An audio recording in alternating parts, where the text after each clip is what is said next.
자, 이런 가운데 한국으로 향하던 7조 원 투자가 미국으로 간다. 이 얘기는 이제 전부터 많이 드렸었는데, 자, 일단 기사 먼저 보고 정리를 한 다음에, 그 다음에 실체를 좀 알려드리도록 하겠습니다.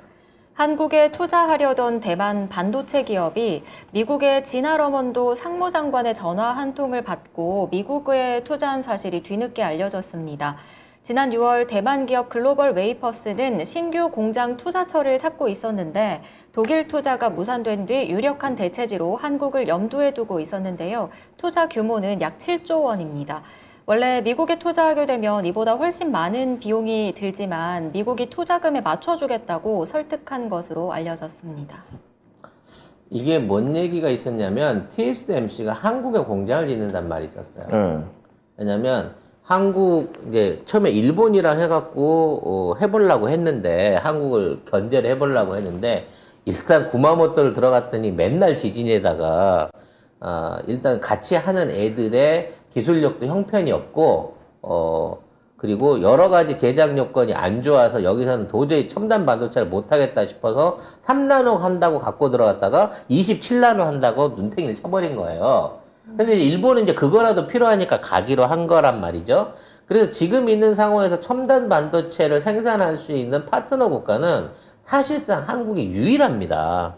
미국을 가도 할 게 없거든요. 그래서 TSMC가 갈 거라고 하는 얘기가 있으니 이 웨이퍼 업체 입장에서는 웨이퍼를 만들어서 팔아야 될 거 아니야. 그래서 실제적인 제조와 생산이 앞으로 유망한 한국 쪽에다 투자를 하기로 한 거예요. 근데 여기로 오기로 한 걸 미국 장관이 전화를 해갖고 뺏어갔다는 거 아니야. 근데 이게 말이 안 되는 게 3분의 1 제조 원가를 어떻게 얘들이 맞춰줍니까? 만일 그거를 맞춰주기 위해서 그만한 특혜를 준다 그러면 다른 반도체 기업들은 가만히 있겠어요? 이거는 어차피 나중에 못 지킬 약속을 하는 거고 그 약속을 믿고 대만 애들이 간다는 거지. 그러면 단순하게 싸게 해줄게, 돈 맞춰줄게 간다는 아니었을 거라는 거지. 그럼 장관이 뭐라 그랬을까요? 제 생각엔 야, 한국에 앞으로 그 추가 신규 투자 할 계획 없어. 다 우리 미국으로 들어올 거야. 그러니까 한국에 투자할 그거면 우리가 경호한테 얘기하고 어차피 미국에 투자하게 할 거니까 한국 기업을 상대로 하더라도 우리한테 들어와야 그 물건 판다? 라고 했을 가능성이 난 더 높다고 봐요. 결국 이게 다 국내에서 이루어져야 되는 거거든. 이 사업들이 반도체 사업 같은 경우에는 이게 사실은 간다는 게 투자 금액에 비해서 명분이 얼마 없어요. 7조 원을 들여가지고 고용 유발 효과가 1,500명입니다.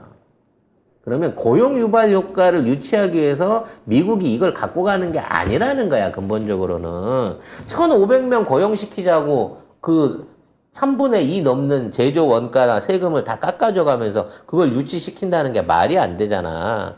근본적으로 한국 안에 있는 반도체 산업들을 전체적으로 끌어오기 위해서 부품 소재 업체들 같은 쪽을 계속 미국은 유혹하고 있다는 겁니다. 그러니까 어차피 미국 안에서 반도체 관련은 다 이루어질 수밖에 없게 이쪽으로 쫙쫙 빨아들이고 있는 중이니 니들도 괜히 한국 갔다가 돈 낭비하고 다시 이쪽으로 오지 말고 처음부터 이쪽으로 와. 한국 반도체 기업들도 다 이쪽으로 오고 있잖니. 이렇게 얘기를 했겠죠. 그리고 그와 관련해서 반도체 장비 업체들이나 뭐 세계적인 네덜란드 광학장비 업체가 한국에다가 유일하게 지사를 세우기로 하는데 이것도 조만간 미국이 뺏어갈 것 같아요.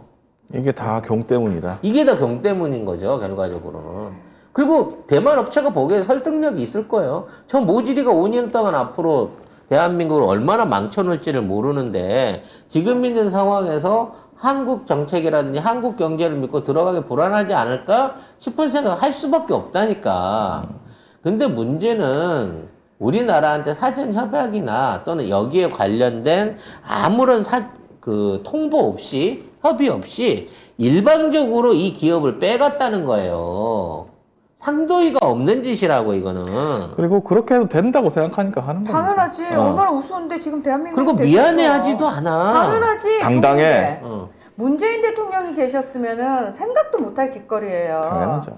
그리고 이번에 전기차 관련해서 배터리 사태 만들어 놓은 거 이거 일본한테는 20만 대 한정도 풀어주고 기한도 풀어주고 그래갖고 사실 일본이나 중국 업체는 전혀 피해를 안 보는 상황을 만들어 놨어요. 심지어 지리자동차, 볼보도 지금 이번에 규제 대상에서 뺐습니다. 왜? 볼보는 본사가 스웨덴에 있으니까 헐. 중국 업체가 아니라는 거야. 그런 아니 거 중국에서 물건을 다 만드는데 본사가 스웨덴에 있어서 제재를 안 받을 거면 대한민국 기업은 그럼 왜 제재를 하는데? 아유 냅둬요. 다 이직해가지고 그 꼴 당하는 거 어떡하라고. 경 때문이지 뭐 또. 정말 피눈물이 나는 상황이다라는 점. 아니 왜 거기 뭐 주식을 가지고 있는 것도 아니고 그 회사가 송 작가님 것도 아닌데 뭐하러 피눈물을 흘려? 뭐 그 말이 맞는 것도 있어요. 왜냐면 제가 봐도 저기로 옮겨도 그 회사가 공장 지어놓고 망해서 할 데 없어서 결국 또 다시 한국으로 진출을 하지 않을까 싶어요. 근데 아무튼 이 업체도 하도 미국이 괴롭히니까 립서비스로 일단 어차피 당장 옮겨가는 거 아니니까 11월 지나서 얘기하시죠. 그리고 립서비스를 한 정도라고 보긴 합니다만 이마만큼 우리 위상이 털리고 있다는 게 화가 나는데요. 자, 이런 한국 경제의 기초 체력이 흔들리고 있다. 상품 수지만의 적자가 났다라는 얘기가 나와 있습니다. 구체적인 분석을 해드리기 위해서 기사 먼저 보겠습니다. 네, 올해 7월 경상수지가 약 1조 5천억 원 흑자를 기록했는데 이는 지난해 7월에 비해 85.9%나 급감한 겁니다. 그리고 경상수지에서 큰 비중을 차지하는 상품수지는 지난 2012년 4월 이후 10여 년 만에 적자로 돌아섰는데요. 이렇게 한국 경제의 기초 체력이 흔들리고 있습니다. 지금 뭐 우리 무역 적자가 뭐 사상 최대다 그러는데 상품 수지는 지금 와가지고 10년 만에 적자로 돌아섰다라는 얘기가 나와요. 네. 그러면 지금 8월 달까지는 그럼 상품 수지는 적자가 아니었다는 거잖아. 그럼 도대체 우리 무역 적자는 어디서 온 거예요? 이건 뭔 얘기냐면 물건 대 물건을 주고 받는 과정 중에는 그래도 어찌됐거나 흑자를 지켜왔다는 거야 우리가. 네. 기름 사갖고 들어와가지고 여기서 반도체 팔아가지고 이렇게 맞교환하는 과정에서 아직까지는 흑자를 하다가 이제 이것까지 무너졌다는 얘기거든. 두 가지 면에서 이걸 생각을 해야 돼요. 일단 그럼에도 불구하고 무역 수지가 매달 뭐 70조가 80조가 났다는 건 뭐냐? 물건이 들어오지도 않는데 현금은 미리 선납으로 다 나갔다는 겁니다. 200조 원 가까운 돈이 이미 이 외부로 유출된 상태에서 물건이 안 들어오고 있는 거예요. 그리고 실제로 물건이 주고받는 과정 중에는 그동안 적자가 없었지만 이제 적자가 난다는 얘기는 뭐냐? 우리 쪽 수출하는 그 비중이 수입하는 물건에 비해서 점점 떨어지고 있다라는 부분인 겁니다.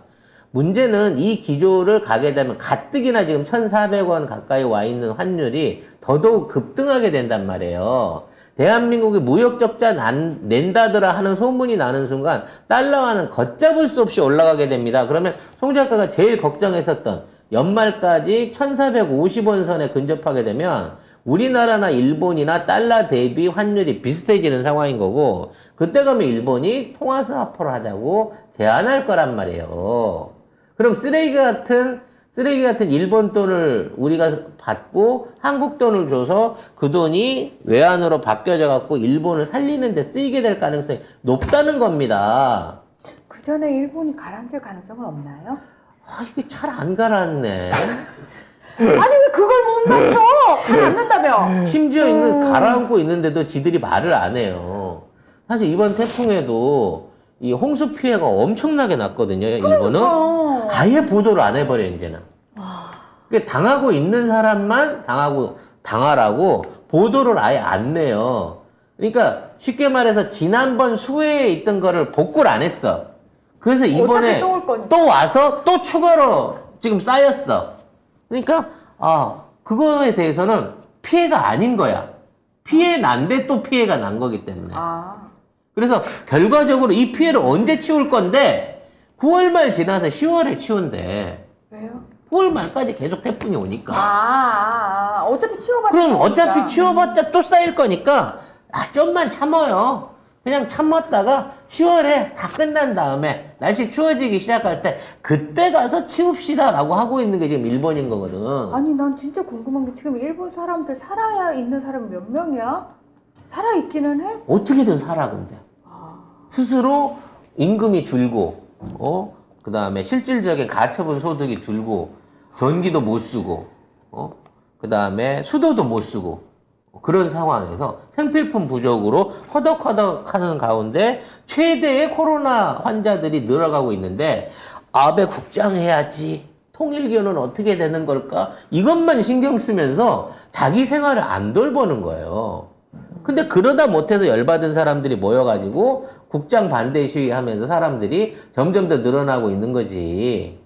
참. 윤석열이랑 닮았네. 아무것도 안 하기. 국민들을 위해서는 아무것도 안 하는 거. 국민들을 아니, 위해서 왜 근데 아무것도 안 해? 민폐를 이미 끼치고 할 있는데. 능력도 없어. 이미 할 능력도. 국민들한테 민폐 끼치고 있는 걸 하고 있는 거죠. 뭘 아무것도 안 해. 민폐를 끼치고 있는 응. 걸만 한다. 그럼요. 우리도 국장을 해줘야죠, 그러면. 우리 이 국장님 참 독해요. 제가 이 국장 아닙니까? 예. 점장이들이 그랬다니까. 올해 안에 국장 있다고. 네. 그래서 올해 안에 쫄고 있다는 거죠.